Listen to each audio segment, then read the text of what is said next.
Assalamu alaikum, barkanmu da haka, barkanmu da sake kasancewa da ku a dandalin adabin Hausa.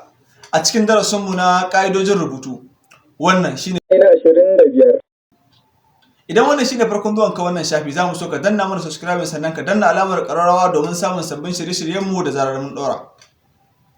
Na daga cikin rukunin kalmomin da ba a haɗe su wajen rubutu su ne kalmomin jam'u, wanda suka haɗar da kowanne, kowaɗanne, kowace, kowannensu, komai, kowa, kodayaushe da makamantansu.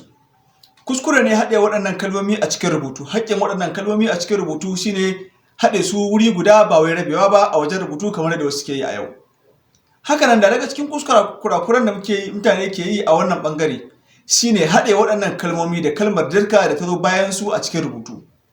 Misali, kowanne ne, kowace ce, ba a haɗe wannan kalma ta ne da kuma kalmar ce da waɗannan kalmomi na jam'u a cikin rubutu.